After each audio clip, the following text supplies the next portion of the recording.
was a time I remember 2 decades back when being a transgender, like you were only seen two ways. One is giving blessings to the newborn kids, and second is actually begging on the streets. There were no other opportunities for the community. Then there was a huge problem which came up on legalization of LGBTQI plus populations and Article 377. There was a huge role which some of the key people have played. One of them being Ashok Rao Kavi, and there was a time when it was a taboo. No one used to speak about the rights of the communities. People used to say like, okay, where they were seeing this whole transgender LGBTQI plus communities as the communities who are spreading the HIV. If you see the history of HIV also, you will find like it was called GRID before AIDS, and GRID was gay-related immunodeficiency rather than acquired immunodeficiency syndrome. There's a huge change which has happened over the last 2 decades, and everyone has put its own efforts, and I have been a very active member in the whole journey of the transgender communities. From the times when the community CBOs were getting strengthened, identifying the champions, training them, investing in them, training them on the management skills, and formally starting the structures. I'm lucky enough, during my work, I am able to actually nurture 100+ community-based organizations who work with the transgender communities and LGBTQI plus in the broader domain.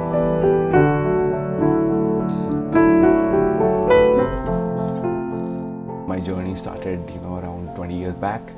So I was a kid who was in TISS Mumbai, was studying, and then I happened to meet Ashok Rao Kavi, and from there my journey started.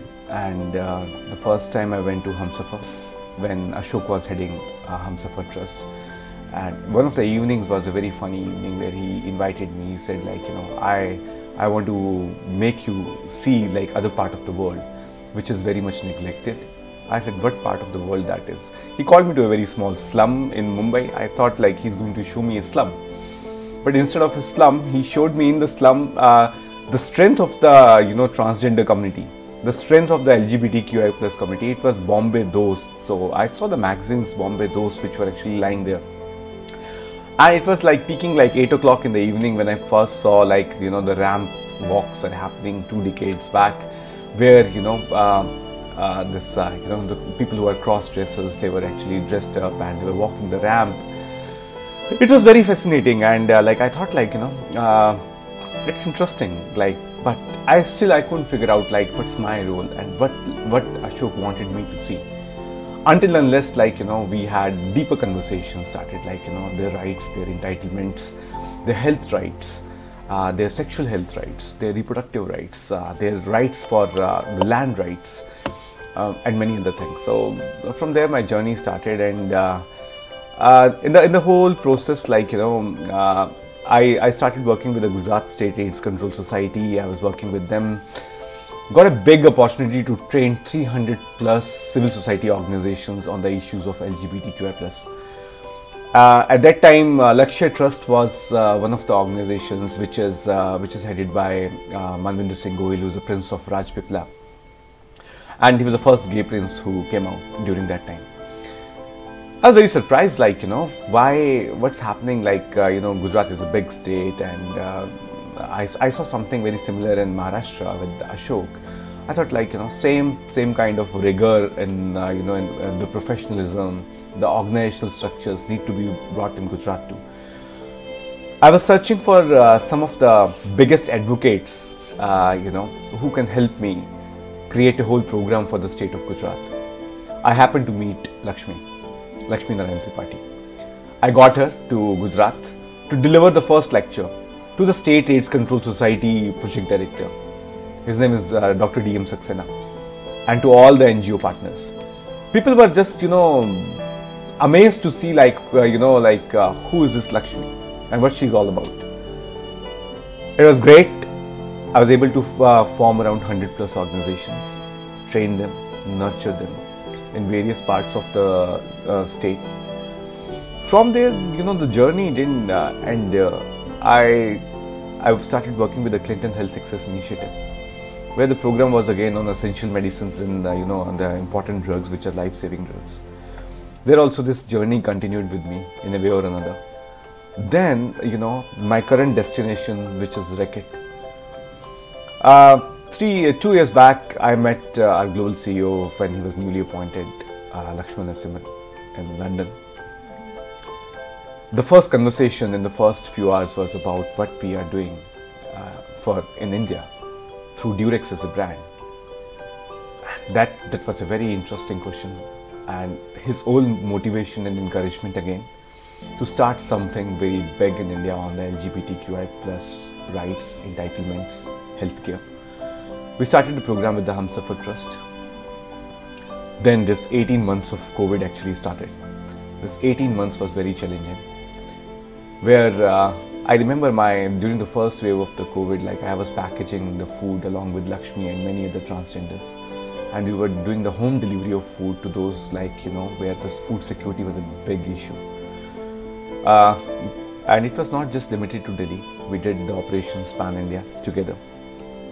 Lakshmi was down with COVID, I was down with COVID, and many others who were on the front line. But still, there was a second line of leadership which was created, which was there. They served in these 18 months. It didn't stop there also. My colleagues in Reckitt, like Jyotsna, my boss in Reckitt, like Gaurav Jain, they keep challenging me and they tell me there's plenty to be done for the LGBTQI plus populations, including for the transgenders. And hence, we designed something which is a center of excellence for the transgender health in Vrindavan, which you will be seeing up and live in the first quarter of 2022. And it's just a humble beginning. India has formally 400,000 transgenders which are enumerated through the census survey and others.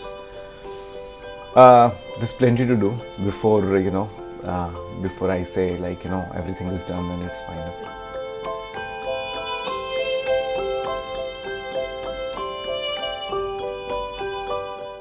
When we talk about leaving no one behind, we as a company, we believe in healthcare is a right and not a privilege. So anyone and everyone at the last mile also should get the opportunities of our services. And this whole population group, which is less represented, should get more visibility through the endeavors what we do as a company. And we stand for their health rights, we protect them, we nurture them. And Durex as a brand is not just for the sexual wellness, it's for the intimate wellness. And although we talk about a lot of other subjects like orgasm, equality, etc., etc., but in this particular context, it's very important and it's very humbling to see the programs what we have initiated in the last few years. We are working with this big group of people across various states in India. And COVID was a very, very important time where we understood it's not just HIV needs of these people or the treatment needs of these people. It's very, very different situation altogether, where these guys were not able to earn because the movement was restricted, and the food security challenges and issues were also top of the challenges. We partnered with the organization called Ya All in Northeast in Manipur, where the Durex started actually the mental health helpline for those, because emotionally there was a big trauma, and there's still a lot of people want to talk to other people, but they don't see other people whom to talk to. So taking care of the small basic needs is very important. As WHO has rightly pointed out, health is a state of physical, mental and spiritual well-being, and not mere absence of disease and infirmity. So mental health, spiritual health, physical health, we are working on all the aspects so that we can do the justice to this particular population group. And Reckitt stands for diversity and inclusion, and this is one of the steps, which is the right step in that direction to take care of people.